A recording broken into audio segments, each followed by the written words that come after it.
안녕하세요. 지구 살리기 마을이 움직인다. 오늘은 우리 동네 환경 박사님을 모시고 우리가 매일 사용하는 세제의 차이점과 안정성을 이야기해 보도록 하겠습니다. 용용 박사님 안녕하세요. 안녕하세요. 저는 환경보건을 연구하는 용용입니다. 저 같은 경우에도 아들 둘 키우다 보니까 매일매일 이렇게 빨래를 하루에도 한 두세 번 많을 때는 돌리기도 하는데요. 다양한 세제를 사용하고 있습니다. 제가 보통 사용하는 거는 이 액체 세제를 많이 사용하는데요.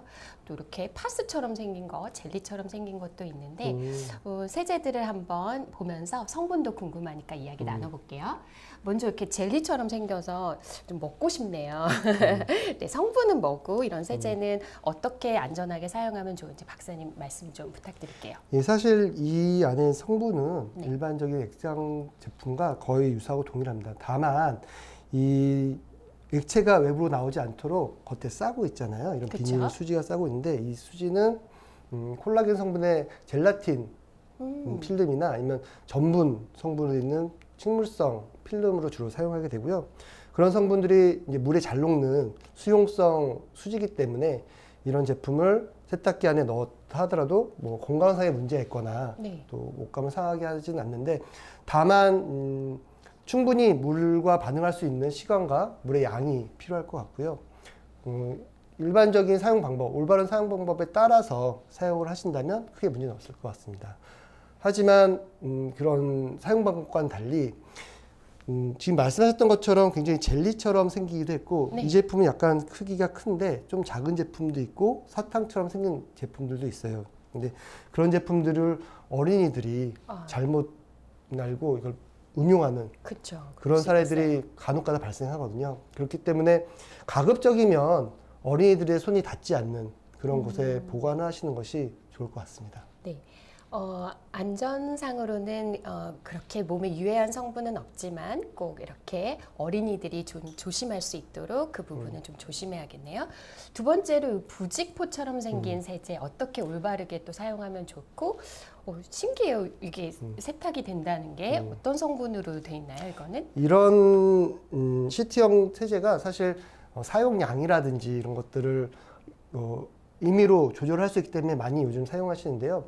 사실 이 제품 초기에는 이 겉에 시트가 부직포로 많이 사용을 했었습니다. 그래서 부직포를 네네네. 하게 되면 세탁 후에 그런 부직포를 수거하는 그런 수고가 많이 있었는데요. 최근에는 앞서 말씀드렸던 캡슐형 세제와 동일하게 이런 수용성 수지를 이용해서 이런 제품이 구성되기 때문에 거의 유사하다고 보시면 될 것 같고, 그렇기 때문에 사용했을 때 물에 다 녹는 그런 제품이라고 볼 수 있습니다. 그래서 이 제품의 경우에도 제품 자체의 성분에 대해서는 현재 안전성 조사라든지 확인이 되고 있기 때문에 안전확인 대상 생활화학 제품 그런 마크가 부착되어 있는 제품에 대해서는 건강상의 문제는 크게 없다라고 보시고, 다만 제품 겉면에 표시되어 있는 사용상 주의사항이라든지 응급조치사항 그런 부분들을 잘 꼭 보시고 사용하시는 것이 중요할 것 같습니다.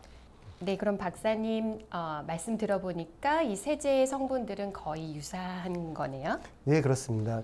이 성분은 유사한데 다만 사용하는 방법이 차이가 있는 거라고 보시면 될 것 같고요.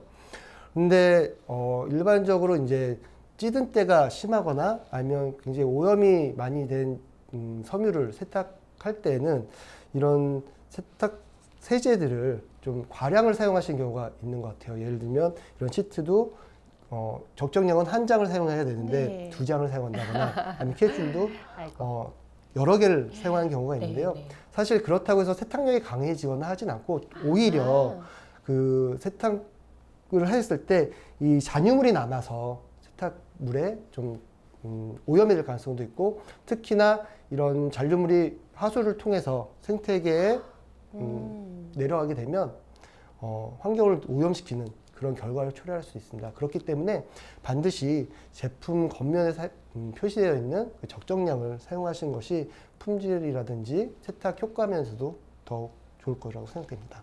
네, 우리 마을 분들께서 이렇게 양을 잘 지켜서 사용하시면 좋을 것 같습니다. 네, 제가 학교에서 예전에 돌아왔을 때 어머니께서 이렇게 양은 세수대야에다가 뭔가 빨래를 넣고 부글부글 끓이시던 그 기억이 납니다. 어머니께서 빨래를 더 깨끗하게 그리고 깔끔하게 하시고 싶으셨던 것 같은데 왠지 그때 나왔던 연기가 지금도 눈에 선한데요.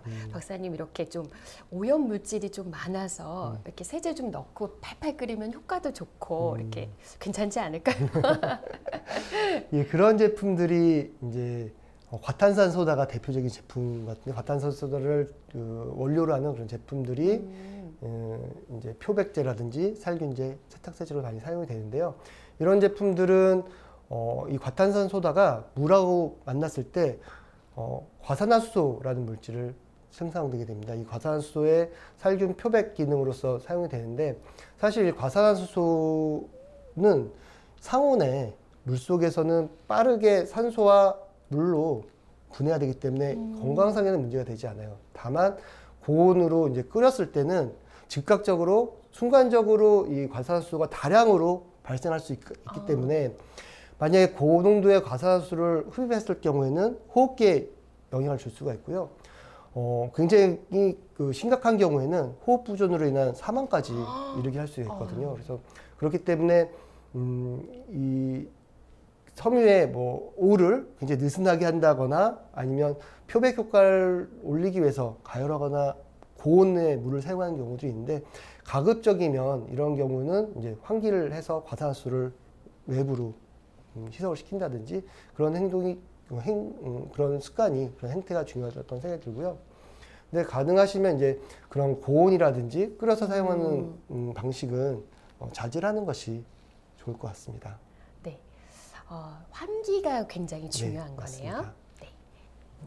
박사님, 과탄산소다하고 세트로 이렇게 락스 좀 넣어서 끓이면 어머님들이 속이 확 편하실 것 같은데 그건 좀 어떠실까요? 예, 아까 말씀드렸던 과탄산소다 제품과 락스 제품을 이제 끓여서 사용하시거나 함께 사용하신 경우가 종종 있는 걸로 알려져 있는데요.